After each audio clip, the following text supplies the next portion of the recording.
Di sini kita akan bahas kembali inovasi untuk ekspansi industri gitu ya.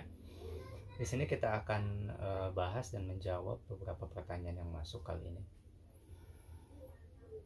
Ya, inti pertanyaannya seperti ini ya. Jadi dia itu seorang pengusaha yang sudah membuat prototipe motor listrik, mobil listrik, atau istilahnya transportasi listrik ya, electric vehicle gitu, EV ya. Cuman dia sedang menunggu pendanaan yang cukup untuk membuat skala industri atau skala masif ya gitu. Nah, sebelum ke arah sana, mungkin kira-kira apa aja yang perlu dipersiapkan atau inovasi seperti apa? Ya, jawabannya begini. Ini sebenarnya pertanyaannya sama seperti kayak seseorang pengusaha di Jawa Barat yang ingin membuat industri kendaraan listrik atau mobil listrik seperti Wuling gitu ya. Dia juga sedang mengajukan dananya ke Ventura, tapi sampai sekarang belum ini. Tapi intinya sudah saya bahas gitu ya. Jadi ada 3 faktor 3 gitu. Jadi rumusnya ya seperti pembahasan sebelumnya. Jadi 3 faktor 3 ini yang perlu diterapkan kalau kita mau membuat industri skala masif dalam tema teknologi seperti ini gitu. Yang pertama adalah jangan lupa untuk membuat terlebih dahulu lab inovasi atau innovation factory ya. Misalnya dengan dana cukup 10 miliar gitu ya untuk tahap awal, tahap pertama gitu ya, sehingga nanti mendukung ekspansi secara organik gitu. Yang kedua itu kita harus memiliki mini kuantum komputasi. Nah, kenapa harus mini kuantum komputasi? Supaya otentik dan keamanan datanya terjamin nanti dalam pembentukan brand arsitektur, brand identity, dalam keperluan ekspansi secara pertumbuhan organik inorganiknya itu keamanannya terjamin seperti itu karena dirakit oleh lokal. Yang ketiga adalah kita harus mengangkat salah satu fear factor yang akan membuat produk kita dihargai oleh bangsa lain gitu.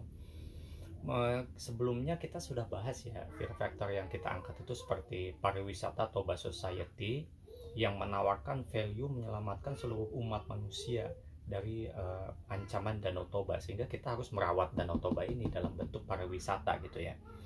Nah, mungkin yang sekarang yang bisa diangkat lagi ya, yaitu sekarang lagi viral ya, pengajuan oleh anak Pak Habibie, itu Ilham Habibie ya, itu memperjuangkan pesawat R80 kalau tidak salah ya, mungkin bisa di cross check lagi ya. Ini sebenarnya bisa dijadikan fear factor yang satunya lagi, karena tidak banyak yang tahu ya maksud Pak Habibie berinovasi dengan teknologi turboprop itu atau teknologi baling-baling yang kebanyakan orang atau milenial menganggap itu teknologi kuno. Padahal maksud Pak Habibie itu gini, itu tuh teknologi turboprop itu lebih ramah lingkungan, lebih efektif, efisien untuk perjalanan jangka pendek dan menengah gitu. Sehingga kedepannya kepulauan Indonesia ini bisa digabung menjadi satu melalui industri kapal induk. Nah, kapal induknya ini nanti sebagai landasan pesawat-pesawat yang menggunakan teknologi turboprop. Karena awal dari zaman Perang Dunia itu, yang paling efektif dan efisien pesawat untuk kapal induk itu dan lebih ramah lingkungan itu teknologi pesawat menggunakan turboprop, bukan teknologi jet gitu, sehingga kapal induk bisa lebih efektif dan efisien dalam merajut sebuah kepulauan di Indonesia menjadi satu gitu, kepulauan Indonesia. Nah, ini tidak banyak yang tahu konsep ini, sehingga ini bisa jadikan fear factor dalam tema seperti memajukan kembali kejayaan kemaritiman Indonesia atau mengangkat kembali kekuatan kemaritiman Indonesia seperti itu.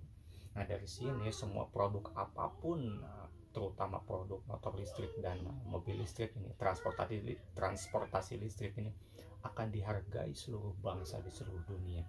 Ya, lihat aja dan buktikan seperti itu ya. Ya, mungkin singkatnya seperti itu ya. Untuk lengkapnya bisa dilihat di pancanomics.com.